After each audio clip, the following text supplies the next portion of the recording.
اسلام میں علم کی اہمیت۔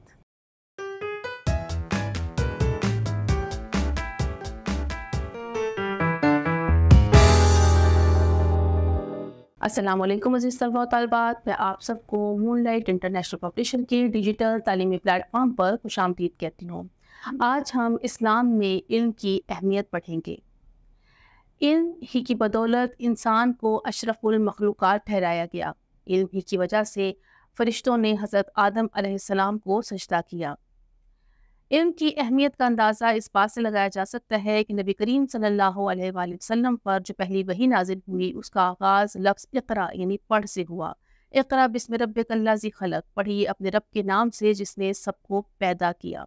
نبی کریم صلی اللہ علیہ وآلہ وسلم کا ارشاد ہے کہ انما بعثت معلما، کہ بے شک مجھے معلم بنا کر بھیجا گیا ہے، اور اسی بات کو قرآن مجید میں اس طرح سے سورہ جمعہ میں بیان کیا گیا ہے کہ وہی اللہ ہے جس نے ان پڑھ لوگوں میں انہی میں سے ایک فضیلت والے رسول کو بھیجا جو ان کے سامنے آیات کی تلاوت کرتا ہے اور ان کا تزکیہ نفس کرتا ہے اور انہیں کتاب و حکمت کی تعلیم دیتا ہے، اگرچہ اس سے پہلے حضور گمراہی میں جا پڑے تھے۔ نبی کریم صلی اللہ علیہ وآلہ وسلم کی حدیث کے مطابق علم حاصل کرنا ہر مسلمان مرد اور عورت پر فرض ہے، یعنی صرف مرد حضرات کو پڑھانا ہی ضروری نہیں بلکہ عورتوں کے لیے بھی تعلیم اتنی ہی ضروری ہے جتنی لڑکوں کے لیے۔ قرآن مجید میں سورہ زمر میں ارشاد ہوتا ہے قُلْ هَلْ يَسْتَوِي الَّذِينَ يَعْلَمُونَ وَالَّذِينَ لَا يَعْلَمُونَ، کہہ دیجئے کہ کیا جاننے والے اور نہ جاننے والے برابر ہو سکتے ہیں؟ ہرگز نہیں، جاننے والا اور نہ جاننے والے میں زمین آسمان کا فرق ہے۔ جاننے والا جو ہے، جس کو علم ہے، وہ ترقی کی راہوں پر گامزن ہو جاتا ہے۔ نبی کریم صلی اللہ علیہ وآلہ وسلم کی زندگی سے اگر ہم واقعات دیکھیں تو علم کی اہمیت کا اندازہ ہوتا ہے کہ جب غزوہ بدر کے موقع پر قیدیوں کو آزاد کرنے کا فیصلہ کیا گیا تو کچھ افراد قریش مکہ کے جو فدیہ دینے کی استطاعت رکھتے تھے انہیں تو فدیہ لے کر آزاد کر دیا گیا، لیکن وہ افراد جو فدیہ دینے کے قابل نہیں تھے ان کے لیے یہ شرط رکھی گئی کہ وہ 10 مسلمان بچوں کو پڑھنا لکھنا سکھا دیں۔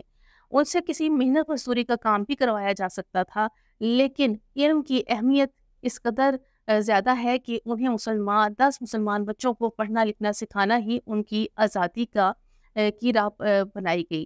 اسی طرح ہم دیکھتے ہیں کہ نبی کریم صلی اللہ علیہ وسلم ایک مرتبہ ایک مسجد میں تشریف لے گئے تو وہاں 2 محفلیں تھیں، ایک ذکر کی اور ایک علم کی۔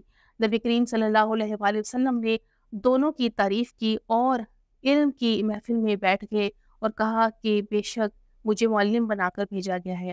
نبی کریم صلی اللہ علیہ وآلہ وسلم کی حدیث کے مطابق ایک عالم کی فضیلت عابد پر ایسی ہے جیسے کہ چاند کی ستاروں پر فضیلت، اور عالم کا عابد پر 70 درجے جو ہے، عالم کو آپ اس لائن پر کر دیں، عالم کو عابد پر 70 درجے فضیلت ہے، اور ہر درجہ جو ہے اس میں زمین اور آسمان جتنا فاصلہ ہے۔ امید کرتی ہوں کہ آج کے لیکچر سے آپ کو علم کی فضیلت کے بارے میں آگاہی ملی ہوگی۔ اللہ حافظ۔